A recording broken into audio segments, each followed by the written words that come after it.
El desierto de Sonora no es solo un lugar, es un ente que respira. Para quienes intentan cruzarlo, la frontera no es una línea en un mapa, sino una prueba de resistencia contra el sol abrasador de día y un vacío negro e infinito de noche. Se dice que el desierto tiene memoria y que, a veces, esa memoria se cansa de estar en silencio. Esta es la historia de un grupo que descubrió que hay cosas más peligrosas que la patrulla fronteriza acechando entre los matorrales. El grupo era pequeño. Apenas 6 personas. Al frente iba el gato, un guía de pocas palabras y ojos hundidos que caminaba con una confianza mecánica. Detrás de él, en una fila india casi perfecta, avanzaban Beto, Elena y otros 3 cuyos nombres se habían perdido entre el cansancio y el polvo. Era la tercera noche. En el desierto, la oscuridad no es como en la ciudad, es una masa espesa que parece devorar la luz de las linternas. Solo se escuchaba el crujir de las botas sobre la arena y la respiración agitada de quienes ya no tenían agua en sus cantimploras. Manténganse cerca, susurró el gato sin detenerse. Si ven una luz que no es de linterna, no la sigan. Si escuchan a alguien llorar y no es del grupo, no volteen. A mitad de la madrugada, el ambiente cambió. El viento, que solía ser un alivio frío, se volvió pesado y cargado con un olor metálico, como a hierro viejo o sangre seca. Fue entonces cuando Elena se detuvo. ¿Escucharon eso?, preguntó con la voz rota. El grupo se congeló. Al principio, solo hubo silencio. Luego, un sonido rítmico empezó a vibrar en el suelo. No era el viento. Era el sonido de una ambulancia. Pero no había sirenas, solo el motor ralentizado, como si el vehículo estuviera avanzando a paso de hombre en algún lugar cercano, oculto tras las dunas. Aquí no hay carreteras, dijo Beto, apretando las correas de su mochila. No puede haber un vehículo aquí. El gato aceleró el paso, visiblemente nervioso. De repente, la luz de la luna reveló algo más adelante, una fila de figuras humanas, perfectamente rectas, caminando a unos 50 metros de ellos. Iban en la misma dirección, pero no emitían ni un solo sonido. No se oía el roce de su ropa ni sus pasos. Eran siluetas grises que cortaban la negrura del paisaje. No son nosotros, sentenció el gato con un hilo de voz. No los miren. Pero el hambre y el agotamiento juegan trucos con la mente. Uno de los integrantes, un joven llamado Julián, creyó reconocer a alguien en esa fila silenciosa. «Papá», gritó, rompiendo la regla de oro del silencio. Corrió hacia las sombras antes de que nadie pudiera detenerlo. Vieron cómo su silueta se mezclaba con las otras figuras. En el momento en que Julián tocó el hombro de uno de esos caminantes, la fila entera se detuvo en seco. Al unísono, las figuras giraron la cabeza. No tenían rostros, solo cuencas vacías que reflejaban la nada. Julián no gritó. Simplemente se quedó rígido, y en un parpadeo, tanto él como la fila de sombras desaparecieron, dejando solo su mochila tirada en la arena, perfectamente acomodada, como si nunca hubiera tenido un dueño. El pánico se apoderó del resto. Corrieron sin rumbo, perdiendo de vista al guía. La oscuridad parecía cerrarse sobre ellos. Beto y Elena terminaron solos, jadeando detrás de una roca gigante. El silencio volvió, pero esta vez era absoluto. Ni grillos, ni viento. Nada. Entonces, lo vieron. A lo lejos, en una planicie completamente llana y desolada, brillaban las luces rojas y azules de una ambulancia. Estaba estacionada, con las puertas traseras abiertas de par en par. No había médicos, ni heridos, ni carretera. Solo el vehículo encendido en mitad de la nada, emitiendo un zumbido eléctrico que erizaba la piel. «Es una trampa», susurró Beto, aunque sus piernas, movidas por una sed inhumana, empezaron a caminar hacia la luz. A medida que se acercaban, notaron que el interior de la ambulancia no tenía camillas. Estaba lleno de ropa vieja, zapatos desgastados y miles de identificaciones mexicanas pegadas en las paredes internas, cubriendo cada centímetro de metal. Elena se detuvo en seco al ver algo en el suelo, justo bajo la luz parpadeante de la cabina. Era la cantimplora que ella misma había marcado con sus iniciales esa tarde, pero estaba vieja, oxidada y cubierta de una capa de polvo que parecía tener décadas de antigüedad. Beto se asomó a la cabina del conductor para pedir ayuda, pero se desplomó hacia atrás al ver quién estaba al volante. No era un hombre. Era el mismo gato, el guía, pero su piel estaba seca como el pergamino y sus ojos estaban cosidos con hilo de nylon. En ese momento, el motor de la ambulancia se apagó. El silencio regresó, pero fue interrumpido por un susurro que venía de todas partes y de ninguna. Bienvenidos. Muchos han llegado, pero nadie ha cruzado. Elena sintió una mano fría apoyarse en su hombro. Al girarse, no vio a nadie, pero frente a ella, en la arena, empezaron a aparecer huellas de pies descalzos que se dirigían hacia la parte trasera de la ambulancia. Las huellas eran frescas, pero quien las dejaba era invisible. Beto intentó gritar, pero de su boca solo salió arena. Miró sus propias manos y vio cómo su piel empezaba a palidecer hasta volverse del mismo gris que las sombras que habían visto antes. A lo lejos, una nueva luz de linterna apareció. Era otro grupo de migrantes, frescos, esperanzados, caminando hacia ellos. Beto quiso advertirles, quiso decirles que huyeran, pero su cuerpo ya no le pertenecía. Se descubrió a sí mismo poniéndose de pie y entrando en la fila, con la mirada perdida en el horizonte, esperando a que los nuevos caminantes se acercaran lo suficiente para que la historia volviera a comenzar. La ambulancia volvió a encender sus luces, esperando en la oscuridad total. Hay un fenómeno en el desierto que los veteranos llaman la llamada del vacío. Sucede cuando el cansancio es tan extremo que el cerebro empieza a llenar el silencio con sonidos familiares, una madre llamando a cenar, el motor de un autobús o el ladrido de un perro. Pero en la frontera, estos sonidos no siempre son alucinaciones por calor. Muchos aseguran que el desierto es una esponja que ha absorbido el miedo de miles de personas, y que ese miedo ha cobrado vida propia, alimentándose de la desesperación de quienes caminan sin rumbo. Mateo no creía en fantasmas. Como ex albañil de Michoacán, sus preocupaciones eran tangibles, la falta de dinero, el bienestar de su hija y la ampolla que se le estaba reventando en el talón derecho. Iba en un grupo de 8, pero tras una emboscada de una banda criminal en la frontera, solo quedaron él y un muchacho joven llamado Chucho, que apenas hablaba. Llevaban 2 días perdidos. El mapa de su guía, quien huyó al primer disparo, era ahora un pedazo de papel inservible. Mateo, allá, susurró Chucho, señalando hacia una depresión entre 2 dunas. Al principio, Mateo pensó que era un espejismo, pero la estructura era sólida.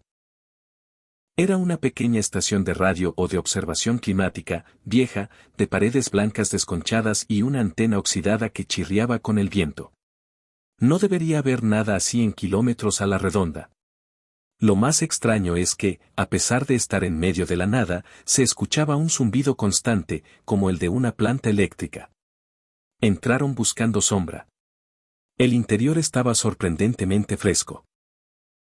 Había una mesa de madera con un radio de transistores, un par de sillas y una puerta que conducía a un sótano. Sobre la mesa, había 3 vasos de agua. El agua estaba fría, con gotas de condensación resbalando por el vidrio. No la bebas, dijo Mateo, aunque su garganta ardía como si hubiera tragado brasas. ¿Por qué no? Alguien acaba de dejarla aquí, respondió Chucho, acercando la mano al vaso. En ese momento, el radio de la mesa se encendió solo. No hubo música, solo estática, y luego una voz. Era una voz metálica, monótona, que empezó a recitar nombres. Juan Carlos Méndez, fallecido. Rosaura Díaz, fallecida. Mateo Estrada, pendiente. Mateo sintió un escalofrío que le recorrió la espalda. Era su nombre. Se alejó de la mesa de un salto, pero Chucho ya había bebido. El muchacho suspiró con alivio, pero de inmediato su rostro cambió. Se llevó las manos a la garganta. No se estaba ahogando, estaba intentando hablar, pero su voz no salía. En su lugar, el radio empezó a emitir la voz de Chucho, clara y fuerte. Mateo, ayúdame, está muy oscuro aquí abajo. Pero Chucho estaba parado frente a él, con los ojos abiertos de par en par, señalando la puerta del sótano. Mateo, impulsado por una mezcla de terror y lealtad, abrió la puerta del sótano. La escalera de madera bajaba hacia una oscuridad absoluta, pero de ella emanaba un olor que conocía bien, el aroma de la comida de su madre. Mole, tortillas recién hechas, café de olla. Chucho, quédate atrás, ordenó Mateo mientras bajaba el primer escalón. A medida que descendía, las paredes del sótano empezaron a brillar suavemente. No eran lámparas. Eran miles de pantallas de teléfonos celulares, todos encendidos, pegados a las paredes con alguna sustancia pegajosa y oscura.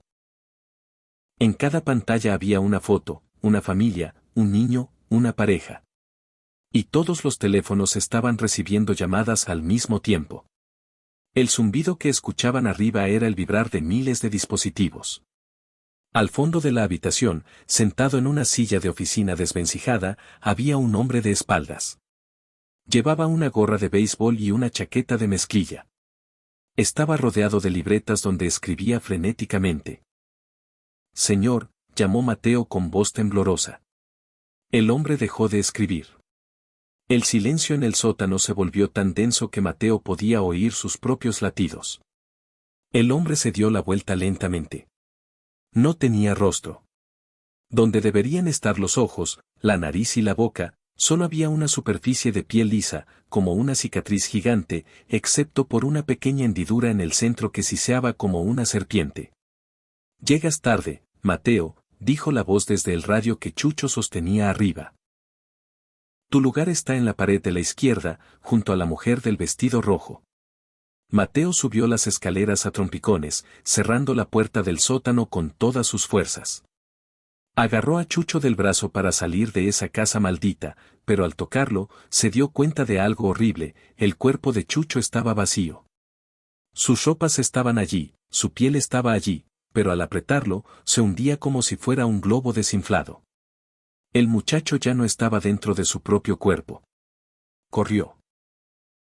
Corrió hasta que sus pulmones sangraron y el sol volvió a salir. Mateo logró llegar a un puesto de control días después, medio muerto de sed. Los agentes de la patrulla fronteriza lo encontraron delirando, hablando sobre un sótano lleno de teléfonos y un hombre sin rostro. Meses después, ya deportado en su pueblo natal, Mateo intentaba rehacer su vida. Una noche, mientras cenaba solo, su teléfono celular, que había perdido en el desierto, empezó a sonar sobre la mesa. El número en la pantalla era el suyo propio. Con las manos temblando, contestó. Al otro lado no hubo voz, solo el sonido del viento del desierto y el chirrido de una antena oxidada. Entonces, escuchó un golpe seco en la puerta de su casa. Miró por la mirilla, pero no vio a nadie. Sin embargo, al bajar la mirada, notó que por debajo de la puerta se deslizaba una pequeña libreta vieja. La abrió en la última página. Allí, con una caligrafía idéntica a la suya, estaba escrito. Gracias por el agua, Mateo. Tu turno de escribir los nombres comienza esta noche. Mateo levantó la vista hacia el espejo de la entrada y gritó al ver que sus rasgos faciales empezaban a borrarse, dejando solo una superficie de piel lisa y blanca. En la vasta soledad del desierto, el mayor enemigo no es siempre la sed. Existe un terror más profundo, el momento en que el paisaje deja de tener sentido. Los antiguos dicen que hay zonas donde el velo entre nuestro mundo y el de los que se quedaron en el camino es tan delgado que puedes cruzarlo sin darte cuenta. Esta es la crónica de un grupo que encontró un refugio que nunca debió haber abierto sus puertas. Eran las 3 de la mañana cuando el grupo de Samuel llegó al límite de sus fuerzas. Eran 5, Samuel, un joven padre que buscaba reunir a su familia, los hermanos García, siempre optimistas pero ahora silenciosos, y una mujer llamada Clara que apenas podía mantener los ojos abiertos. El guía los había abandonado hacía 12 horas tras ver unas luces extrañas en el horizonte que él llamó fuegos fatuos. De la nada, entre una tormenta de arena fina y el viento aullador, surgió una silueta. No era una duna, sino una construcción de piedra y madera. Un rancho antiguo, rodeado por una cerca de alambre de púas que brillaba bajo la luna como si estuviera hecha de plata. Es un milagro, susurró uno de los hermanos García. Al acercarse, notaron que la puerta principal estaba entreabierta.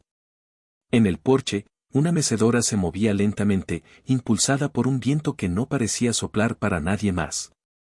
Al entrar, el aire cambió de inmediato. No olía a desierto, sino a flores frescas y a tierra mojada, como si acabara de llover intensamente. Sobre una mesa de comedor de madera pesada, había platos de comida humeante, frijoles, tortillas calientes y jarras de agua cristalina. El hambre y la sed nublaron su juicio. Comieron en un silencio voraz, pero Samuel notó algo extraño: por más que comía, el plato nunca se vaciaba, y el agua no le quitaba la sequedad de la garganta. Era como masticar aire con sabor a recuerdos. Miren las fotos, dijo Clara, señalando una pared llena de retratos antiguos en blanco y negro. Samuel se acercó. Eran decenas de fotos de migrantes. Lo que le heló la sangre fue ver que la ropa de las personas en las fotos era moderna. Había gorras de equipos actuales, mochilas de marcas conocidas y camisas de cuadros que él mismo había visto en la estación de autobuses. Pero en las fotos, las personas tenían los ojos completamente blancos, y sus rostros reflejaban una paz aterradora. De pronto, un sonido rítmico empezó a subir desde el suelo. Clac, clac, clac. Era el sonido de una máquina de escribir. Venía de una habitación al fondo del pasillo. Samuel, movido por un instinto que no podía controlar, caminó hacia allá. Al abrir la puerta, vio a un anciano sentado de espaldas. El hombre era increíblemente flaco, su piel parecía pegada directamente a los huesos. Estaba escribiendo en una hoja de papel que parecía no tener fin, una tira larga que se enrollaba por todo el suelo como una serpiente. ¿Quién es usted?, preguntó Samuel. El anciano no dejó de escribir. Su voz salió de la máquina de escribir, cada letra golpeando el papel con una fuerza sobrenatural. Soy el contador. Escribo los nombres de los que nunca llegaron y de los que nunca se fueron. Samuel miró el papel. Vio el nombre de Clara. Vio el nombre de los hermanos García. Y al final de la lista, con la tinta aún fresca y brillante, vio su propio nombre, Samuel Ortega, 11 de marzo de 2026. Aterrado, corrió a la sala para advertir a los demás, pero la estancia estaba vacía. Los platos habían desaparecido. En su lugar, la mesa estaba cubierta de una capa gruesa de polvo y telarañas. Sus compañeros no estaban por ninguna parte. Solo quedaban sus mochilas, que ahora lucían viejas, podridas y deshechas por el paso de décadas de tiempo que no habían transcurrido para él. Samuel salió corriendo del rancho, gritando los nombres de sus amigos. Al cruzar el umbral hacia el desierto, la casa desapareció instantáneamente, dejando solo una planicie de arena muerta. Caminó durante lo que parecieron horas hasta que vio a lo lejos una patrulla fronteriza. Con sus últimas fuerzas, llegó hasta el camino y se desplomó frente al vehículo. Un agente bajó, pero no traía esposas ni agua. Se quedó parado, mirándolo con una mezcla de lástima y horror. Ayúdeme, mis amigos. El rancho, balbuceó Samuel. El agente suspiró y sacó una carpeta vieja de la guantera. La abrió y le mostró una ficha de persona desaparecida. La foto era de Samuel, pero la fecha de desaparición era de marzo de 1986. Hijo, no sé cómo explicarte esto, dijo el agente con voz temblorosa, pero tú eres el tercer Samuel Ortega que aparece en este mismo punto exacto en los últimos 40 años. Todos dicen lo mismo del rancho. Todos tienen la misma edad. Samuel miró sus manos. Estaban llenas de arena, pero no de la arena del desierto, sino de una ceniza gris que empezaba a subir por sus brazos, desvaneciéndolos en el aire. Miró hacia atrás y, por un segundo, la luna iluminó de nuevo el rancho a lo lejos. En el porche, pudo ver 3 figuras nuevas sentadas en la mecedora. Eran Clara y los hermanos García. Lo saludaban con la mano, con esos mismos ojos blancos de las fotos, esperando a que él regresara para completar el cuadro. Samuel quiso gritar, pero su voz ya no emitía sonido. Lo último que escuchó antes de desaparecer por completo fue el sonido de una máquina de escribir, allá a lo lejos, iniciando una nueva página. Cruzar la frontera entre México y Estados Unidos no es solo un viaje geográfico, para muchos, es un descenso a un territorio sin ley, donde la realidad se desdibuja bajo un sol implacable y el silencio del desierto esconde secretos antiguos. Todos conocemos los peligros reales, la deshidratación, los cárteles, la patrulla fronteriza. Pero hay testimonios que los migrantes solo se atreven a susurrar cuando ya están a salvo, relatos que no aparecen en las noticias. Hablan de sombras que no proyectan luz, de voces que imitan a seres queridos y de algo más antiguo que la propia frontera, algo que acecha en la oscuridad del desierto de Sonora, esperando a los que se quedan atrás. Esta es la historia de un cruce que salió mal, no por culpa de los hombres, sino por algo que vive donde la tierra se olvida de Dios. Era mediados de julio, el mes en que el desierto de Sonora se convierte en un horno encendido las 24 horas. El grupo era pequeño, apenas 8 personas, liderado por un coyote experimentado pero taciturno al que llamaban el Alacrán. Entre ellos estaba Elena, una joven madre de Michoacán que viajaba con su hijo de 10 años, Javi. Elena no quería hacer este viaje, pero la desesperación por reunirse con su esposo en Arizona y darle un futuro a Javi la había empujado a contactar a El Alacrán. El plan era sencillo. Cruzar cerca de Sázabe, Sonora, durante la noche, y caminar 3 días por senderos apenas visibles hasta un punto de recogida cerca de la Interestatal 19 en Arizona. Las primeras 12 horas fueron el horror habitual. El calor era tan intenso que el aire quemaba los pulmones. Caminaban en silencio, en fila india, siguiendo la silueta de El Alacrán que avanzaba con paso mecánico. Javi, a pesar de su corta edad, caminaba sin quejarse, aferrado a la mano de su madre. Elena vigilaba obsesivamente su botella de agua, cada trago medido, cada gota una batalla contra la muerte. El segundo día, las cosas empezaron a complicarse. Uno de los hombres del grupo, un joven de Oaxaca, empezó a delirar por el golpe de calor. Se detuvo, gritando que veía un río de agua fresca más adelante y empezó a correr en dirección contraria. El Alacrán, con una frialdad que heló a Elena, ordenó al grupo seguir adelante. Si te detienes por uno, nos morimos todos, sentenció, sin mirar atrás. Elena abrazó fuerte a Javi y siguió caminando, tratando de ignorar los gritos que se desvanecían detrás de ellos. Esa noche, el desierto cambió. Ya no era solo el silencio abrumador. Empezaron a escuchar sonidos extraños. Al principio, parecía el viento arrastrándose entre los saguaros, pero pronto Elena pudo distinguir una melodía sutil, como un silbido rítmico. Carlos, un hombre mayor que viajaba con su hijo adolescente, susurró que era el canto de la Llorona, pero el Alacrán los calló violentamente. Aquí no hay fantasmas, solo animales y la migra. Cállense y caminen. Pero Elena sabía lo que escuchaba. No era un animal. Y no era el viento. Cerca de la medianoche, llegaron a un punto conocido como La Jarra, una depresión natural en el terreno donde los contrabandistas solían descansar. Allí, en medio de la nada, había un viejo y oxidado descanso. Una cruz de metal que marcaba el lugar donde un migrante había fallecido años atrás. La cruz estaba adornada con rosarios descoloridos y botellas de agua vacías, ofrendas de viajeros esperanzados. Decidieron parar un par de horas. Elena acomodó a Javi, que se quedó dormido instantáneamente por el agotamiento. Ella, sin embargo, no podía pegar el ojo. El silbido que habían escuchado antes se había detenido, reemplazado por un silencio aún más inquietante. Fue entonces cuando lo vio.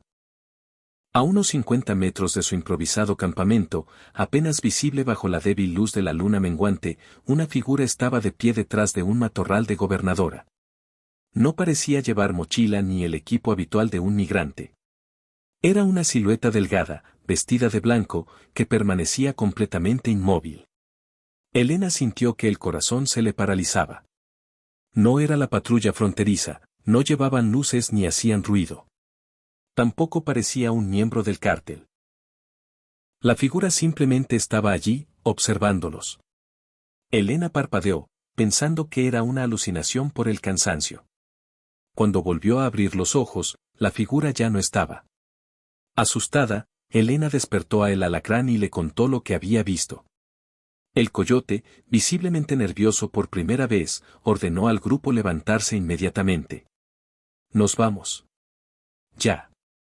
Caminaron a un ritmo frenético durante las siguientes horas, el alacrán empujando al grupo más allá de sus límites físicos. Javi empezó a tropezar, su respiración entrecortada. Elena, con una fuerza que no sabía que tenía, lo cargó a ratos, negándose a dejarlo atrás como al joven de Oaxaca. Pero el desierto no los dejaba ir. El silbido volvió, esta vez más fuerte, más agresivo. Ya no era una melodía, era un lamento arrastrado por el aire caliente. Carlos y su hijo empezaron a rezar el rosario en voz alta, sus voces temblando. De repente, una tormenta de arena repentina y violenta los envolvió. No había nubes de tormenta en el cielo, solo un viento huracanado que surgió de la nada, cegándolos y separándolos. Elena gritó el nombre de Javi, apretando su mano con desesperación. El viento aullaba, ahogando todos los demás sonidos. Cuando la tormenta amainó tan rápido como había llegado, Elena estaba sola. El pánico la invadió. «Javi. Javi», gritaba desesperada, su voz quebrándose en el silencio sepulcral del desierto. El campamento, el alacrán, Carlos, los otros. Todos habían desaparecido. Solo quedaba ella, rodeada de oscuridad y la inmensidad de la arena. Caminó sin rumbo, guiada solo por la desesperación. «Javi, ¿dónde estás?» Entonces, una voz respondió. «Mamá. Mamá, ¿estás ahí?» Era la voz de Javi. Venía de detrás de una duna cercana. «Javi, mi cielo», gritó Elena, corriendo hacia el sonido. Al rodear la duna, vio la silueta de su hijo de espaldas, sentado en la arena. Su corazón dio un vuelco de alivio. «Javi, gracias a Dios». Elena se acercó y le puso la mano en el hombro. Javi no se movió. «¿Javi?», preguntó Elena, su voz bajando a un susurro. El niño se giró lentamente. Elena soltó un grito que se ahogó en su garganta. La criatura que la miraba tenía el cuerpo de su hijo, vestía su ropa, pero su rostro no tenía rostro. Donde deberían estar los ojos, la nariz y la boca, solo había una superficie de piel lisa y pálida, como una máscara de cera derretida. El ser sin rostro abrió una hendidura en su piel donde debería estar la boca y, con la voz idéntica de Javi, pero cargada de una malicia ancestral, preguntó. «Mamá, ¿por qué nos dejaste aquí?» Elena retrocedió, tropezando y cayendo de espaldas en la arena. La criatura se levantó lentamente, sus movimientos antinaturales y rígidos, y empezó a caminar hacia ella. En ese momento, una luz intensa y cegadora barrió el desierto, acompañada por el sonido ensordecedor de un helicóptero. Un altavoz retumbó desde el cielo en un español con acento inglés. «Atención. Son la patrulla fronteriza. Quédense donde están». La criatura se detuvo, mirando hacia la luz del helicóptero. Por un segundo, su forma pareció oscilar, como si la luz la estuviera hiriendo. Luego, en un parpadeo, desapareció. Elena se quedó tirada en la arena, temblando incontrolablemente, las lágrimas corriendo por su rostro. Los agentes de la patrulla fronteriza llegaron a pie minutos después, encontrándola sola, deshidratada y delirando. Meses después, Elena se encontraba en un centro de detención, esperando su deportación. Había sobrevivido al desierto, pero su mente se había quedado en la jarra. Había contado su historia a los agentes, a los abogados, a cualquiera que quisiera escucharla, pero nadie la creía. Le decían que la deshidratación y el estrés postraumático habían causado alucinaciones extremas. Le dijeron que el alacrán y los demás habían sido detenidos millas más adelante y que Javi simplemente no estaba con ellos. El coyote juró que Elena y su hijo se habían perdido durante la tormenta de arena y que no los volvió a ver. Elena sabía la verdad. Sabía que lo que había visto no era una alucinación. La noche antes de su deportación, Elena estaba sola en su celda. El centro estaba en silencio. Se acercó a la pequeña ventana con rejas que daba al patio interior, mirando hacia el horizonte oscuro, hacia el desierto que la había reclamado. De repente, el silencio del pasillo fue interrumpido por un silbido familiar. Bajo, sutil, rítmico. El mismo silbido que había escuchado en Sonora. Elena sintió que se le helaba la sangre. No podía ser. Estaba a salvo, lejos del desierto. Se alejó de la ventana y se sentó en su litera, abrazándose las rodillas, rezando fervientemente. El silbido se detuvo justo afuera de la puerta de su celda. Elena miró hacia la pequeña rendija en la parte inferior de la puerta. A través de la abertura, vio dos pequeños pies descalzos y polvorientos parados en el pasillo. Luego, escuchó el sonido de algo raspando suavemente contra el metal de la puerta. 1, 2, 3 veces. Como si alguien estuviera tratando de entrar. Y una voz, la voz clara y dulce de Javi, susurró desde el otro lado de la puerta. Mamá, abre. Tengo sed. Y hay algo aquí conmigo, algo que tiene tu cara. El desierto no es un lugar vacío, es un lugar lleno de ausencias.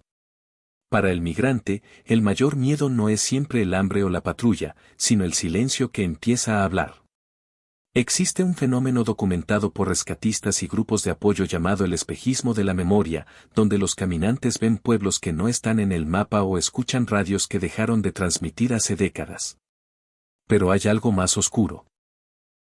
La creencia de que hay grupos de personas que nunca terminaron de cruzar y que siguen ahí, repitiendo sus últimos pasos por toda la eternidad, esperando que alguien nuevo se una a su fila. Eran 4, Ricardo, un hombre curtido por el trabajo en el campo, Carmen, que huía de una situación violenta en su pueblo, y los hermanos Luis y Pedro. Llevaban 5 días caminando por una zona conocida como el Cinturón del Diablo, un tramo de salitre y piedra donde nada crece. Su guía los había dejado atrás cuando una tormenta de arena cubrió los rastros de las piedras marcadas. No se detengan, decía Ricardo, aunque sus pies sangraban dentro de sus botas. Si nos sentamos, el desierto nos come. A las 3 de la mañana, mientras la luna iluminaba el suelo con una luz azulada y fantasmal, divisaron algo imposible. En medio de una planicie de sal, había un autobús de pasajeros antiguo, de esos con faros redondos y carrocería de metal pesado, pintado de un verde desteñido. Estaba perfectamente estacionado, con el motor encendido, emitiendo un ronroneo bajo y rítmico que vibraba en el suelo. ¿Un camión aquí?, preguntó Luis, frotándose los ojos. No hay caminos, solo piedras. Acercarse fue un error, pero la curiosidad y la esperanza son trampas mortales. Al llegar a la puerta, ésta se abrió con un chirrido hidráulico. El interior estaba iluminado por una luz amarillenta y cálida. Lo que vieron les heló la sangre, el autobús estaba vacío de gente, pero cada asiento estaba ocupado por una mochila, un par de zapatos gastados y una botella de agua medio llena. En el asiento del conductor no había nadie, pero el volante se movía ligeramente, como si manos invisibles lo ajustaran. Vámonos de aquí, esto no está bien, susurró Carmen, dando pasos hacia atrás. De repente, una voz salió por los altavoces del camión, una voz que sonaba como si viniera de debajo de la tierra. Próxima parada, el otro lado. Por favor, tomen sus asientos. Huyeron. Corrieron hasta que el camión quedó como un punto verde en la distancia. Pero cuando el sol empezó a asomar, se dieron cuenta de algo aterrador. No estaban solos. A lo lejos, una fila de personas caminaba en línea recta, paralela a ellos. Eran al menos 20 figuras. No hablaban, no miraban hacia los lados. Caminaban con una sincronía mecánica, como soldados, pero sus ropas eran harapos y sus cuerpos se veían extrañamente planos, como sombras recortadas contra el horizonte. ¡Hey! ¡Ayuda!, gritó Pedro, a pesar de las advertencias de Ricardo. La fila entera se detuvo en el acto. Al unísono, las 20 figuras giraron hacia ellos. Ricardo notó con horror que todos llevaban la misma mochila y la misma ropa que los hermanos Luis y Pedro. Peor aún, uno de los que estaba en la fila tenía exactamente el rostro de Ricardo, pero con una expresión de paz absoluta que resultaba inhumana. El Ricardo de la fila levantó una mano y señaló hacia el suelo, a los pies de los verdaderos migrantes. Al mirar hacia abajo, Ricardo vio que sus propias sombras ya no estaban conectadas a sus pies. Sus sombras se estaban desprendiendo, alargándose por la arena hacia la fila de los caminantes eternos. El grupo logró llegar a una carretera interestatal 2 días después. Estaban deshidratados y al borde del colapso. Una patrulla de caminos los encontró y los llevó a un hospital cercano. Mientras Ricardo descansaba en la camilla, un oficial se acercó para tomar sus datos. Tuvieron suerte, dijo el oficial. Ese sector donde los encontramos ha estado cerrado por militares desde los años 70. Dicen que el suelo tiene una concentración de minerales que causa alucinaciones, o algo peor. Ricardo asintió débilmente, pero cuando el oficial se dio la vuelta para salir, Ricardo escuchó un sonido familiar. Un ronroneo bajo. Un motor de autobús antiguo. Miró hacia la ventana del hospital. En el estacionamiento, bajo la luz de una farola parpadeante, estaba el autobús verde. La puerta se abrió. De ella bajaron Luis, Pedro y Carmen, caminando en esa misma fila recta y mecánica, con la mirada perdida. Aterrado, Ricardo intentó levantarse para pedir ayuda, pero sintió que su cuerpo no le respondía. Bajó la mirada hacia las sábanas blancas y vio que sus manos estaban volviéndose transparentes, de un tono grisáceo, como si estuviera hecho de humo. En la mesa de noche, junto a su cama, apareció de la nada una pequeña tira de papel. Era un boleto de autobús antiguo, con la fecha de ese mismo día, pero con el año 1976. Al reverso, escrito con una letra que reconoció como la suya, decía: No te bajaste a tiempo. El viaje apenas comienza. Ricardo sintió una mano fría en su hombro. Giró la cabeza lentamente y vio a la enfermera. Ella le sonreía, pero cuando la luz de la habitación parpadeó, Ricardo vio que ella no tenía ojos, sino 2 cuencas llenas de la misma arena blanca del desierto de Chihuahua. ¿Listo para su asiento, pasajero?, susurró ella, mientras el sonido del motor del autobús empezaba a inundar toda la habitación.